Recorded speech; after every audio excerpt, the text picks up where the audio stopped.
let's jump right into today's explainer.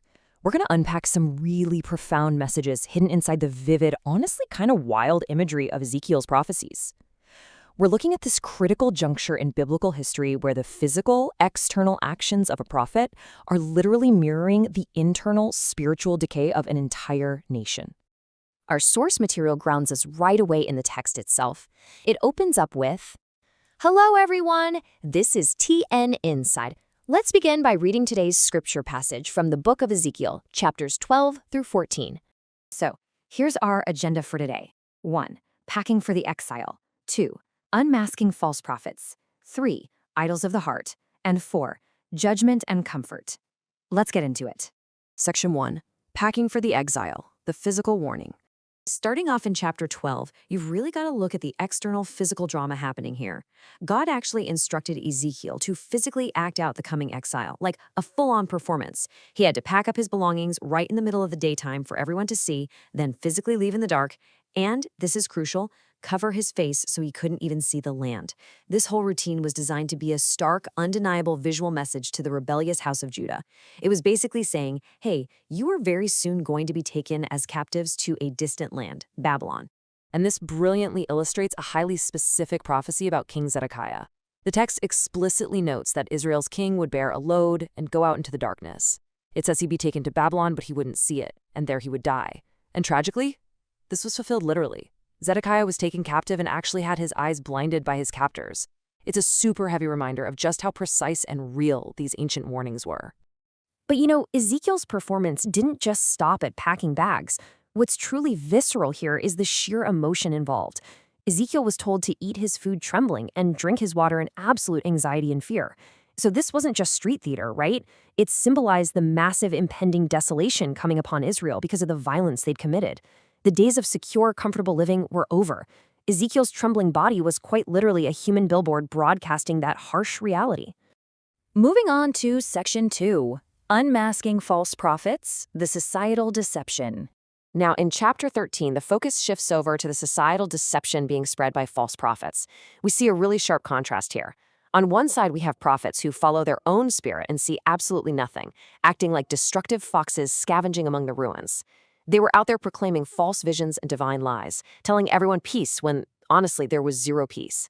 They were actively destroying the faith of the people. But in stark contrast, God's intense response promises a violent storm and a torrent of rain. That flimsy wall of false assurances they built up, it would totally collapse. It's such a vivid picture of truth completely tearing down deception.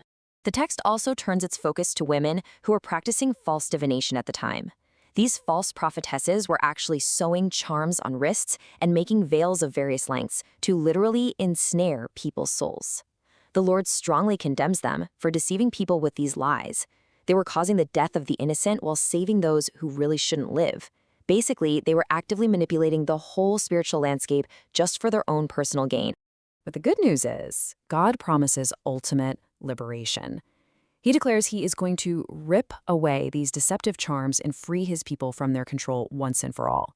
The ultimate goal here, the whole reason for this dramatic intervention, is so they will definitively know that he is the Lord. He's stepping in and actively dismantling those tools of spiritual manipulation. All right, Section 3. Idols of the heart, the internal root. Now, as we get into chapter 14, we hit the absolute core of the issue.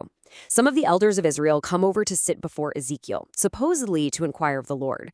But God totally sees through it and reveals their true state. He says they had idols in their hearts and it put wicked stumbling blocks right in front of themselves. This phrase is absolutely crucial. It means these elders were secretly harboring wickedness internally, all while outwardly putting on this super pious religious show, pretending to seek God's guidance. They essentially wanted a fresh word from God without ever surrendering their internal secret idols. So the really crucial point is how God responds to this profound hypocrisy. He declares he's going to hold their hearts accountable and demand they turn away from these detestable practices. And if a prophet is enticed to just give them a false, comfortable message, well, both the inquirer and the prophet are going to face destruction. But notice the ultimate goal here. The severe judgment wasn't just punitive. It wasn't just punishment for punishment's sake. It was a rigorous process designed to purify the house of Israel from their sin so that they might finally stop straying and once again truly be his people, and he their God. To really emphasize the inescapable severity of the nation's sin at this point, God brings up a striking hypothetical. He states that if he cuts off the food supply and brings sword or plague upon the land, even if these three legendary pillars of righteousness, Noah, Daniel, and Job, were physically present right there and then, their profound goodness would not be enough to save the whole nation. Their righteousness would save only their own lives. That's how far gone the nation was, guys. Collateral salvation was simply no longer an option. Which brings us to Section 4, Judgment and Finding Comfort, the resolution.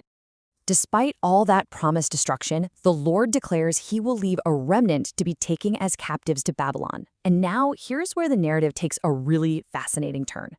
When this surviving remnant arrives in Babylon, their wicked behavior is going to be so obvious, so undeniable, that the earlier exiles, the ones who are already taken there, will observe them and suddenly realize something big. They'll realize that God's destruction of Jerusalem was completely, 100% justified. And this brings us to a really profound theological realization. See, the earlier exiles might have been sitting around wondering if God was simply weaker than the foreign Babylonian gods, or if he had just capriciously abandoned them. But seeing the deep, obvious corruption of these new captives proves that Jerusalem's downfall wasn't due to a powerless God at all. No way. It was because he was enacting righteous, totally necessary justice against deep-seated idolatry. And this leads us to a highly counterintuitive concept. Looking at this historical narrative, we're really forced to ask ourselves, how do we actually find comfort in times of severe suffering and discipline? How does that even work? Well, the answer is right there in the source text. Those earlier exiles were actually comforted when they realized that God's judgment was deserved and purposed. Just as they found solace by finally understanding the justice behind their discipline, we too find true peace when we discover God's underlying purpose in our own trials. Understanding the will of God through the scriptures isn't just some dry academic exercise. It's a profound blessing that brings immense clarity to our darkest moments. Which brings us to our final takeaway for this explainer. What idols are hiding in your own heart? And how can discovering God's purpose transform your greatest trials into blessings today? You know, it's really easy to look back at ancient Israel and judge them, but this text challenges us to look inward. I'll leave you to reflect on that crucial thought as you continue to study these powerful, timeless scriptures.